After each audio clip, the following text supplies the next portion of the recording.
Meet Barbara. She's 67 years old. She retired last spring after 32 years as a school nurse. She did everything right. She saved consistently, she opened a brokerage account, she found a dividend ETF paying over 9%. 9% every month like clockwork. For 6 months, it was exactly what she'd hoped for. Then, the market shifted. Her fund's price dropped, and a few months later, the income dropped too. Not by a little, by almost 40%. Barbara didn't do anything wrong. She made one very common mistake. Nobody told her the difference between a high yield and a safe yield. That's exactly what this video is about. By the end of the next 12 minutes, you'll know how to tell those two things apart. You'll know which 5 recession-proof dividend ETFs belong in a 2026 retirement portfolio. And you'll know how to position them in the right accounts to keep more of your income. And the part most people miss? It's not just which funds you hold, it's where you hold them. That one detail can be worth thousands of dollars in after-tax income every single year. Quick note before we go further. I'm not a financial advisor or a government employee. Everything here is for educational purposes only. For your specific situation, always check with a qualified professional. Now, let's talk about why the rules just changed. Lesson number 1. Why 2026 changed everything. Right now, in March 2026, we're in a very different environment than we were 12 months ago. Oil crossed $100 a barrel. Recession odds are at their highest level since last fall. The S&P 500? Essentially flat for the year. But here's what most people aren't talking about. While the broad market sits flat, the right dividend ETFs are up 15, even 16% this year. Dividend investing isn't a backup plan right now. It's the plan. Here's why that matters for your decisions. When the economy slows, investors move away from risky growth bets. They move toward companies that pay real, reliable cash, businesses with strong balance sheets and growing dividends. That shift is called a value rotation. It happened in 2022 when rates rose sharply, and it's happening again right now in 2026. Energy, defense, consumer staples, healthcare. These are the sectors where steady income is born, and they're exactly where the best dividend ETFs for retirees are concentrated right now. Now, here's the part that surprised a lot of people who watched my last video on this topic.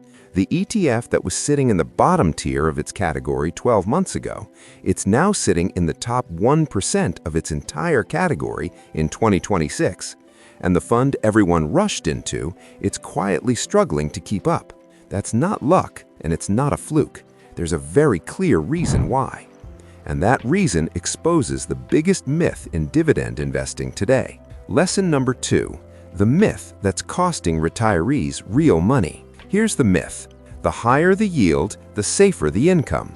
You see a fund paying 8%, another paying 4%, you think more income means more security. Here's the truth. Yield without quality is not income, it's a slow drain. Let me show you what I mean with 3 real categories of dividend ETFs. First, the yield trap. Think of funds like SPYI, the S&P 500 High Dividend ETF. It pays around 4.5%, but it has 0 quality filters. It just grabs the 80 highest yielding stocks, whatever's paying the most at the moment. Here's the problem. When a stock's price collapses, its yield looks enormous, not because the business is healthy, but because the price fell. SPYI ends up holding some of the weakest companies in the index. High number, low quality. That's a yield trap. Second, the income machine. Funds like JEPI, the JP Morgan Equity Premium Income ETF. These pay monthly income of around 7 to 9%. For someone already drawing from their portfolio today, that monthly check is genuinely useful. But here's the honest trade-off. JEPI's monthly distributions have varied by as much as 66% from month to month, and its total return since launch trails the S&P 500 by nearly half.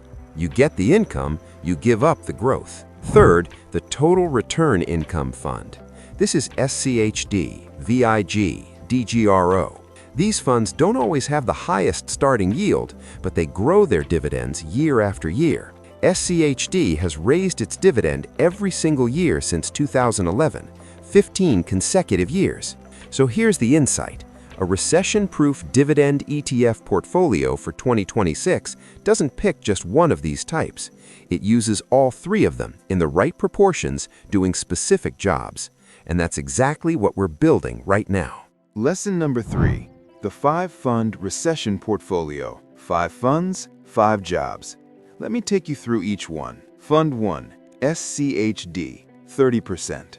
SCHD, the Schwab U.S. Dividend Equity ETF. This is the core of the portfolio, about 30%. SCHD just spent 3 years in the bottom tier of its Morningstar category. Right now, in 2026, it's sitting in the top 1%. Its top holdings, defense firms, energy producers, and pharmaceutical companies, are exactly what's leading the market this year. It screens for quality, profitable businesses with strong cash flow and long dividend histories. Expense ratio, 0.06%, almost free. And it has raised its dividend every single year for 15 consecutive years. Fund 2, DGRO, 20%. DGRO, the iShares Core Dividend Growth ETF, about 20% of the portfolio. DGRO is the patient investor's fund, lower starting yield than SCHD, but its dividend growth rate has averaged over 11% annually for the past 5 years. If you're drawing income today, DGRO anchors your future. In 5 years, the income from this position can be meaningfully higher than it is right now. That compounding power is what most people underestimate until they see it in their own account. Before I show you the next 3 funds, drop a comment right now. Are you currently holding any dividend ETFs in your retirement portfolio? Or are you still building your income plan? I read every single comment. Fund number 3, JEPI, 20%. JEPI, JP Morgan Equity Premium Income ETF, 20%. JEPI is the defensive income stabilizer. It pays monthly, and its beta, that's a measure of how much it moves when the market moves, is about half the market average. In a downturn, JEPI tends to fall less than the broad market. For a retiree drawing income right now, that stability has real value. Less volatility means less temptation to sell at the wrong time. The honest trade-off? When the market rallies hard, JEPI captures less of that gain. That's the cost of the income floor. Fund 4, SPYI, 15%.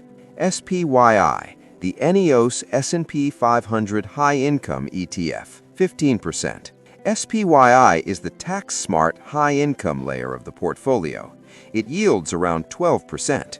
It uses a covered call strategy, selling options on the S&P 500 index to generate income on top of the index return. But here's what makes it different from high-yield yield traps like SPYD. Almost all of SPYI's distributions are classified as return of capital. In most cases, you owe little or no tax on that income in the year you receive it, and its options qualify for something called Section 1256 tax treatment, which means a lower effective tax rate than ordinary income. This fund belongs in a taxable account specifically. I'll show you exactly why in the next chapter. Fund number 5, HDV, 15%. HDV, the iShares Core High Dividend ETF, 15%. HDV is the defensive anchor. Unlike SPYD, HDV doesn't just chase the highest yield, it screens for financial health first. Its top holdings include major energy companies, healthcare firms, and essential consumer businesses. These are companies that kept paying through 2008, through 2020, through every major market disruption of the last 2 decades.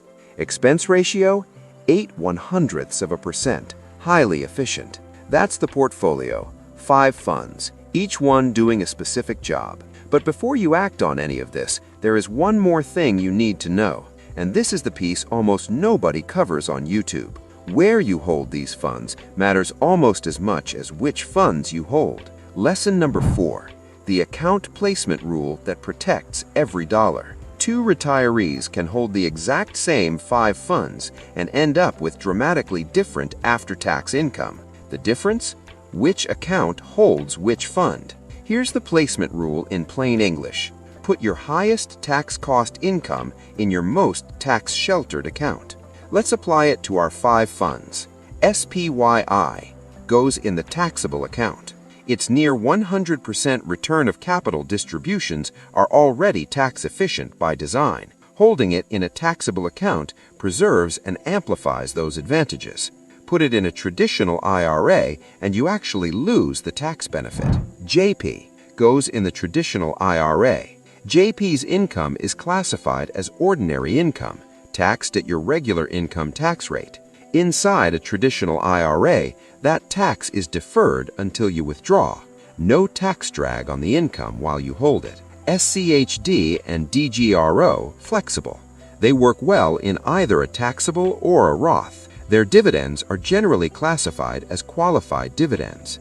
That means the lower capital gains tax rate, which for many retirees is 0%. In a Roth, they grow and compound completely tax-free. HDV, same story as SCHD. Qualified dividends, defensive positioning. Taxable or Roth both work well. This one framework, matching income type to account type, can be worth thousands of dollars each year. Not from finding better funds, from correctly placing the ones you already own. So you now have the portfolio and the placement strategy. Let me leave you with the one idea that ties all of this together. Lesson number 5, the one idea that changes everything. Recession-proof dividend ETF income isn't about finding the highest yield. It's about finding income that grows, holds its value, and keeps showing up no matter what the market does. Barbara learned this the hard way, but you don't have to, because now you know the difference between a yield trap and a quality income fund. You know which 5 funds belong in a 2026 recession-ready retirement portfolio, and you know how to place them to protect every dollar of income you earn. Here's the line I want you to write down. The best income isn't the most income, it's the income that keeps showing up. If you know someone heading into retirement who's chasing yield without a plan, share this video with them right now. It could save them from making a very expensive mistake. And before you go, drop a comment below. Which of these 5 funds are you most interested in learning more about? SCHD, DGRO, JEPI, SPYI, or HDV? I read every comment. If you're building retirement income and want to stay ahead of changes like this, subscribe to Dividend Hustle. I cover everything that protects your income. And coming up next, I'm breaking down what SCHD's Spring 2026 reconstitution actually changed. The fund was rebalanced just weeks ago. The results are more interesting than most people realize. I'll see you there.